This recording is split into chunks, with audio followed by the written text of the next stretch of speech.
Hi, I'm Joe. Welcome back. This is the Ultimate Love Letter. Thank you for joining the conversation.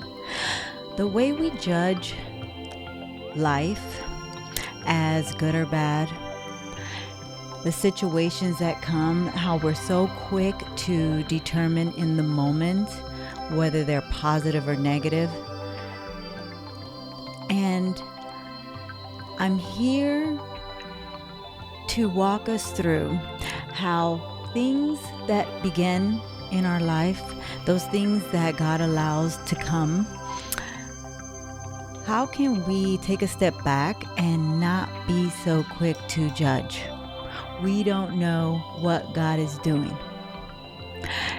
Have you heard this story about the farmer who had a horse and the horse ran away? And the neighbors immediately came and said, "Oh my goodness, how terrible." And the farmer replied, "Maybe."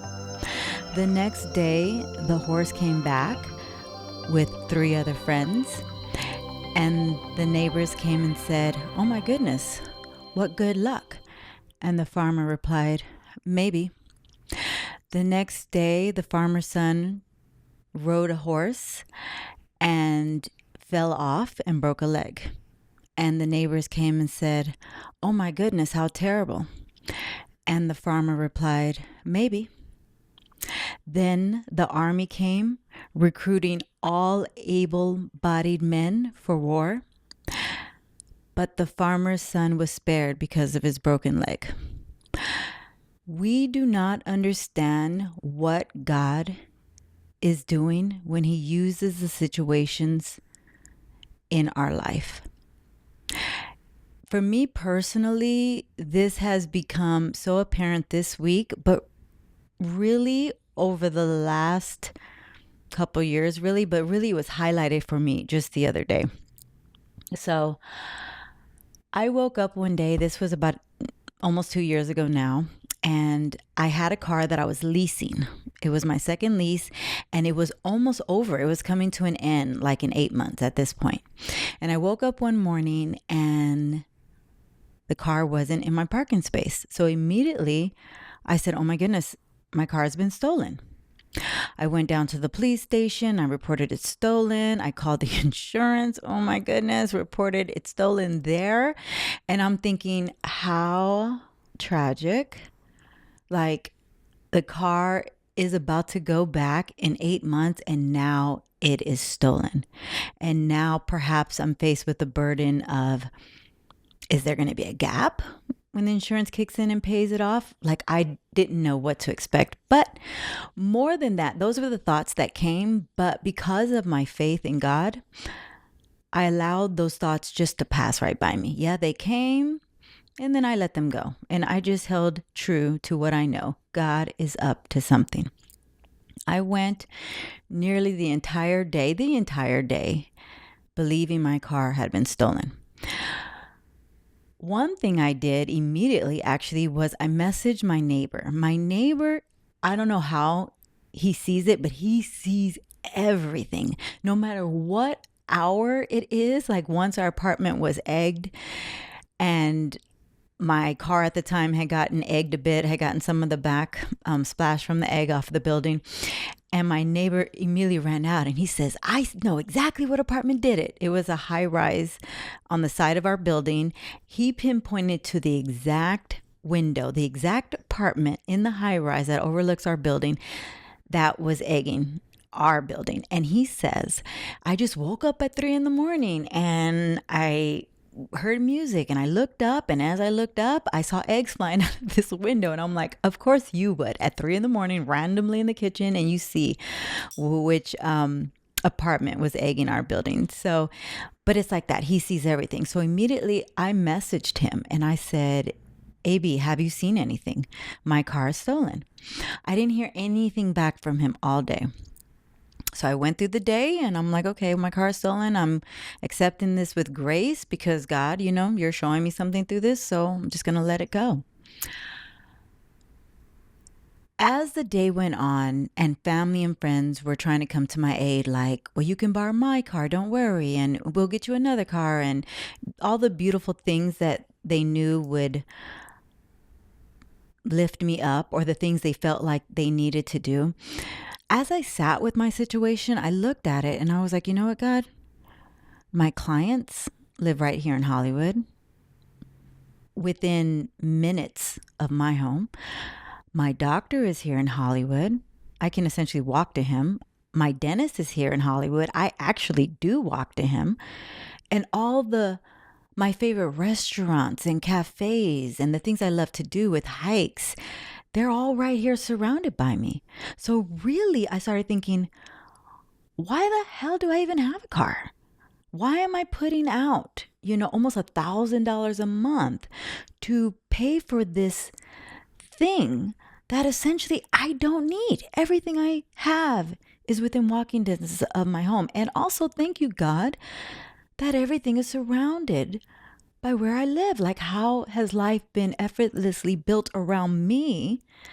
And I hadn't even noticed.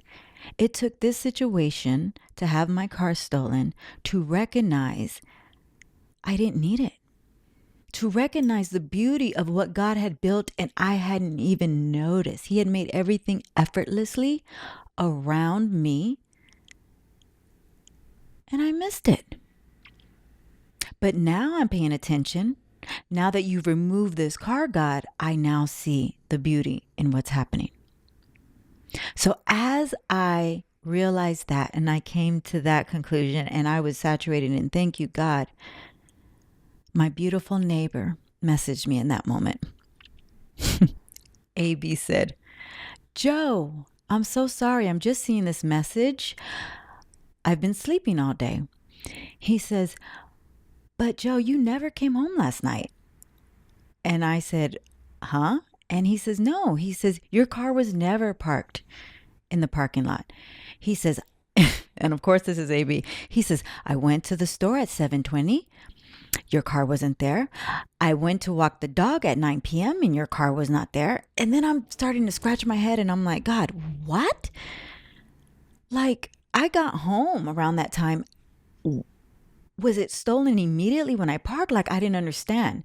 And then I began to walk through everything that I did. And then I remembered.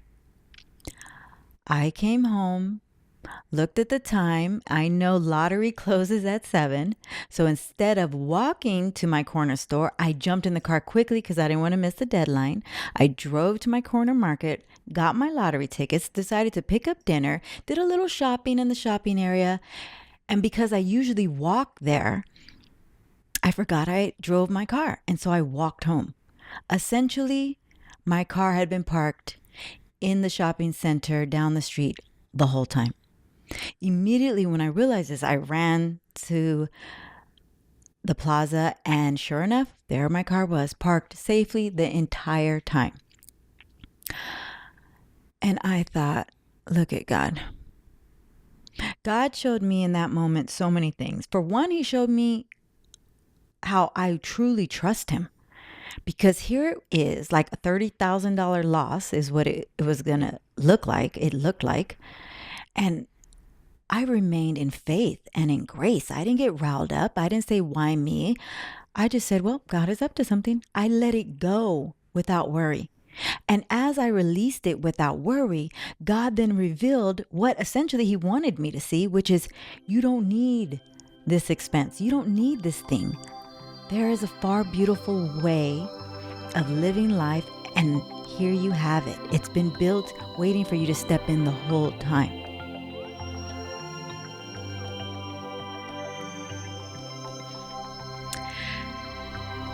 And so when my lease was up, I gave my lease back and I decided not to go for another lease. And here's the other thing. I had already put out to God, I had already been speaking to him about it. I said, God, when this car ends, when the lease ends, I would like to be able to travel and perhaps not have a car. Can you make a way? To my surprise, God had already made a way and I had not seen it. He used an uncomfortable moment, a day spent thinking my car was stolen, to show me the promises are already here. They're waiting for you to step in. I've already made a way. So, yes, in the moment when everyone, family and friends were falling apart, like, oh no, your car is stolen. How are you going to do it? God was showing me it's already done. There's nothing to do. I got you covered. I've been having you covered. And now, today, when I think about my life, and I posted about this the other day on Instagram, I haven't had a car now for over a year, and life is so much more playful now, just driving around on my bike. Yes, when I need to go further distance, I have cars available to me. Thank you, God. My parents have 2 cars. They really don't need both of them. So I can quickly just pick up one of their cars and I can be on my way. But the majority of my life is spent on one of 2 of my bikes that I have. If I'm feeling like I want to conserve energy, I jump on my electric bike. I don't need to pedal. When I feel like I really want some exercise and I want to cruise a bit, I jump on my beach cruiser. But what it does as I'm biking around, it's like it puts me in the direct moment of life and in my community. I don't know, it makes you're just that much more closer to people and your community when you're biking around. Thank you, God, that I live in LA where it's sunny and birds are chirping and I can bike everywhere. But really, I've biked in the rain, and even that is such a beautiful, magical, whimsical experience. And thank you, God, again for allowing life rather, to have been built so effortlessly around me, where I can easily, effortlessly, and playfully commute there in the most childlike way by bike. And here's what occurred to me the other day. I thought, God, what are you doing? Because I feel like you're setting me up again for something. I bike all over the place. Are you perhaps moving me to a country where all I'm going to do is bike? I don't know, but I know you pretty well now, and I know that you use every experience. So I wonder what you're doing with this one. On the outside looking in, perhaps it looks like, oh, that poor girl. She's in a dress and she's biking on this hot day. And look, she has flowers in her basket. That must be awful. Perhaps that's what it looks like to the world. I don't know. But for me, I feel the most lucky. I feel like I am getting exercise, biking to a beautiful client where I'll be paid. Yes, I have beautiful blooms just streaming out of my basket. And yes, I'm in a dress and it's flowing in the wind. Like, I love my life. I love my situation. What may look like a burden to some, to me, it's absolute sheer joy. It's actually luxurious. Life has become so effortless and so playful. So I want to ask you, when God is giving you situations, don't be so quick to judge them as negative and positive. Maybe you're sick right now. Can you look on beyond what's really happening? What's happening underneath the surface? Perhaps you need rest. Perhaps you've been grinding, and the only way you were going to sit your butt down was that if God made you, and so he used an illness to do that. Don't grumble. Accept the relaxation. Rest. And I know if we're thinking, but I got to work and I need money. If God is asking you or making you lay down, trust him for the money. He's basically blessing you with rest. And as you receive his blessings in gratitude, meaning thank him for the illness right now that's temporary, he will give you the funds. That's the magic of God. That is the magic of the Creator. Don't throw it away. Don't be so quick to judge. I'm going to give you one more story just to kind of bring it home. This was an uncomfortable one. I have been in my apartment for about 10 years and I love the landlord of our building. He's a stickler, but he takes very fine care of the building. He's fair, he's consistent, and I just adore him. He's beautiful. But it came a point where the owners replaced him. And I found myself, grieving in that moment. Like, oh my goodness, what are the new? For one, I grieved for him. Like, oh my gosh, he lost, this space. But, perhaps it was time for him to retire and he recognized that, But then I turned my attention to, well, what are the new managers going to look like? Like, how are they going to, manage the building? Is there going to be a problem? Is it going to be a long list of rules? Of course, those thoughts come. But again, of course, I trust God. So as those thoughts come, I just release them. So when the new manager came in, immediately he sent out a new portal by which we can pay our rent. So I thought, okay, new management, new portal. You know what I'll do? I'm going to actually start fresh with a new bank account where I can just only use that bank account to pay my rent. So I go online, set up with a new bank account, I put my rent on auto pay, and I leave it. Going on with my life, living life in the month, everything is good. Until the first hit, and I had forgotten to fund the account. I got an email saying my rent payment was rejected. And I said, what? And then it hit me, OMG, you didn't fund the account. Immediately, I start thinking, how freaking embarrassing. This is this new management's first month in our building. And the very first month, Joe Galvan bounces her rent payment. Not off to a great start. Or so I thought. And I said, geez, now I got to message this guy. I don't know him. I got to message him. So I pick up the phone and I call him in the most humble way. And I explained to him what happened. And then I found out a couple things. For one, he didn't know yet that the rent had bounced. And secondly, he was so gentle, so humble, so understanding, so cool. It was almost like he was navigating these new waters with me.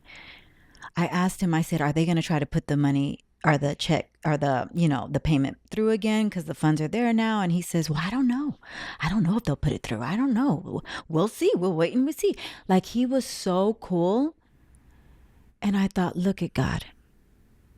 I was so concerned for a moment that this would be, or what this landlord would be. But had I not missed the rental payment, I would have never been prompted to call him. And if I wasn't prompted to call him, I would have never realized how cool he was. Thank you, God, for a beautiful experience that only came by way of an uncomfortable one. And so the rent eventually went through. And then I'm thinking, well, am I going to get a return item fee? Am I going to get a late fee? I'm thinking all these other things. But of course, I trust God, so I released that too. And to my surprise, my joy, my thank you, God, no, He didn't apply no fees. Another cool blessing event. Thank you, God. Thank you, cool management. Thank you, God, for using an uncomfortable experience to show a very cool one. Don't discount the discomfort that comes. Don't be quick to label it as negative or positive. Trust God through it. He is using it for your own good. Until next time, love yourself and love others. We'll chat again soon. Bye for now.